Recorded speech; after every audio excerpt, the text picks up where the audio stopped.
고딩 때, 20대 때 기억나시나요? 농담이 아니라 그땐 진짜 로켓포 같았죠. 사정할 때의 그 짜릿한 폭발력, 쾌감, 발사하면 천장까지 닿았던 그 파워, 양도 속옷까지 다 젖어버릴 정도로 많았었죠. 그런데 요즘은 어떠신가요? 혹시 다 쓴 치약 억지로 쥐어짜는 것처럼 찔끔거리진 않으시나요? 소변 보는 힘도 전처럼 시원하지 않고 관계를 해도 나가다 만 것 같은 그 찜찜함. 40대가 넘으면 술자리에서 이런 얘기 꼭 나오죠. 평생 쓸 수 있는 정액량이 정해져 있다는 거예요. 젊을 때 너무 많이 써버려서 총알이 이제 안 남았다는 거죠. 웃고 넘기지만 속으로는 뜨끔합니다. 진짜 이제 안 나오려나? 이제라도 아껴 쓰면 되려나 싶어서 괜히 금욕도 해보고 횟수도 줄여보죠. 하지만 이게 사실은 아닙니다. 우리 총알의 한계가 딱 정해져 있는 건 아니에요. 92살 할아버지가 아들을 가지셨답니다. 정액 공장이 멀쩡하기만 하면 죽을 때까지 생산을 멈추지 않는다는 증거예요. 당장 힘이 없다고 씨가 다 말라버린 건 아닙니다. 정액 공장의 수도관이 막히고 퍼나르는 펌프가 고장나서 그런 거예요. 오늘은 다시 정액 공장을 풀로 가동하려면 뭘 먹어야 할지 확실하게 정해드리겠습니다. 보통 정액량이 줄었다 싶으면 머릿속으로 정자의 개체수를 늘려야 한다고 생각합니다. 그런데 충격적인 사실, 우리가 사정할 때 나오는 그 하얀 액체 중에 생명을 잉태하는 정자는 과연 몇 프로나 될까요? 10%? 20%? 고작 1%에서 5%에 불과합니다. 나머지는 뭐냐? 물이에요. 정확히는 전립선과 정낭에서 나오는 체액이라고 표현해야 됩니다. 이게 무슨 말이냐? 정액량, 그 부피가 줄어드는 문제가 1% 정도밖에 안 되는 정자가 줄었다기보다는 99%를 차지하는 물이 말라버렸다는 말에 가깝습니다. 진짜 필요한 건 당장 말라버린 물길부터 다시 채우는 작업인 거예요. 그럼 원장님, 오늘부터 물 2리터, 3리터씩 많이 마시면은 콸콸 다시 쏟아지는 겁니까? 안타깝지만 그렇진 않습니다. 화장실 가는 횟수만 늘어나실 거예요. 소변으로 다 빠져나가 버려요. 진짜 정액을 만들려면 정액 생산 공정을 제대로 거쳐야 됩니다. 전립선이라는 공장으로 물이 충분히 도착해야죠. 그리고 끈적하고 영양이 많은 고급 액체로 가공이 돼야 돼요. 그리고 배출이 돼야지 진짜 정액이 되는 겁니다. 그러면 어떻게 해야 맹물이 오줌이 안 되고 정액이 될까요? 그걸 켜주는 스위치가 있습니다. 전립선한테 이 흡수되는 물을 꽉 잡아서 정액으로 만들으라고 명령을 내리는 게 있어요. 바로 아연입니다. 역사적으로 유명한 사례가 있습니다. 나폴레옹 이야기예요. 나폴레옹이 매일같이 챙겨 먹으려고 했던 게 바로 굴입니다. 단순히 맛있어서는 아니었어요. 아연이 중요하다는 거를 알았을 때도 아니죠. 그런데도 본능적으로 남자한테 엄청 좋다는 거를 알았던 겁니다. 심지어 자기만 열심히 먹은 게 아니라 병사들한테 도 적극 권장했어요. 굴을 먹였더니 상처 회복도 빨라지고 이 전쟁에서 좀 덜 지치더라는 거죠. 실제로 그 아연이 세포 재생과 면역력의 핵심 미네랄이 되죠. 전립선은 우리 어떤 장기들보다 아연 농도가 10배나 높습니다. 아연이 있어야 전립선이 물을 머금을 수 있는 거고 그 물이 정액으로 변환이 되는 겁니다. 다음은 셀레늄입니다. 아연이 정액 공장에 수도꼭지를 틀어준다고 하면 셀레늄은 정액을 상하지 않게 하는 천연 방부제 역할도 하고 터보 엔진이기도 해요. 정액을 왕창 만들었는데 정자들이 희마리가 하나도 없거나 산화돼서 다 죽어버리면 안 되겠죠. 셀레늄의 항산화 작용이 정액 퀄리티를 유지시킵니다. 또 정자의 꼬리 부분, 이 헤엄치는 모터를 구성하는 핵심 성분이에요. 셀레늄이 부족하면 양이 많아도 발사력이 떨어지는 거죠. 아연으로 양, 볼륨을 늘릴 수 있는 거고 셀레늄이 힘을 실어주는 겁니다.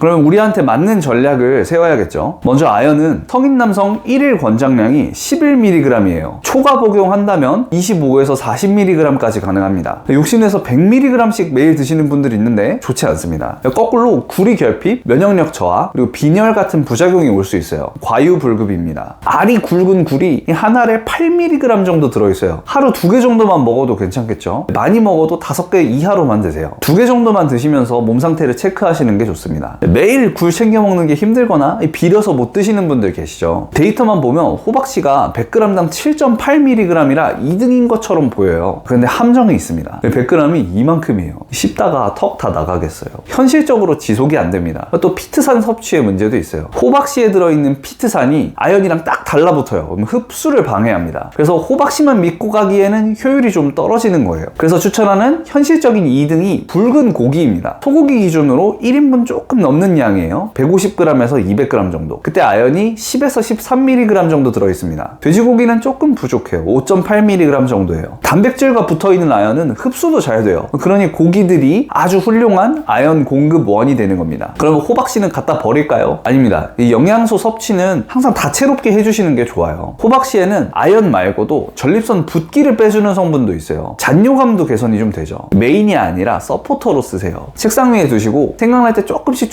드시면 중간중간에 아연 농도를 떨어지지 않게 해주는 최고의 간식이 될 수 있습니다. 소고기를 매일 먹긴 좀 비싸고 돼지고기 매일 먹기에는 좀 물리고 패턴을 바꿔가면서 해야지 지속할 수 있습니다. 다음으로 셀레늄의 하루 권장량은 55 마이크로그램이에요. 하루 상한은 400 마이크로그램입니다. 이것도 과용하시면 탈모, 손톱 부서짐 같은 부작용이 있어요. 셀레늄을 채우는 최고의 재료는 브라질 너트입니다. 데이터로 보면 압도적인 1등이에요. 브라질 너트 한 알에 셀레늄이 무려 95.8 마이크로그램이 들어있습니다. 한 알만 먹어도 넘친다는 말이에요. 결론 정리하겠습니다. 아연은 굴 2알이나 고기로 섭취하시고 서포터로 호박씨를 책상에 두고 생각나실 때마다 드세요. 셀레늄은 매일 아침 브라질 너트 한 알이면 최고 효율로 정액 재료를 다 마련하는 겁니다. 현실적인 식단 예시도 보여드릴게요. 주에 3번에서 4번 붉은 고기를 150g에서 200g 정도 든든하게 드시고 주에 1번에서 2번 정도만 굴을 2알 정도씩만 드세요. 생굴이 확실히 좋습니다. 근데 무리하지 마시고 특히 3월이 지나면서 따뜻해지면 그냥 익혀 드세요. 그래야 식중독 위험에서 벗어날 수 있습니다. 여기서 많이들 또 궁금해하시는 게 있는데요. 음식이 낫냐? 영양제가 낫냐는 거예요. 음식으로 먹어봐야 흡수 안 되고 다 대변으로 나가는 거 아닙니까? 그냥 고농축 영양제 한 알이 낫지 않아요? 하시는 분도 있고 반대로 아르기닌이나 비타민 영양제 흡수율 처참하니까 이 영양제 믿을 수 있는 거 맞냐라고 하시는 분들도 있어요. 딱 정리해드리겠습니다. 먼저 아연은 흡수율을 따져도 굴이나 고기로 드시는 게 제일 좋습니다. 식단이 불규칙해서 어쩔 수 없는 경우는 본인한테 맞는 아연을 찾아서 영양제로 섭취하셔도 괜찮습니다.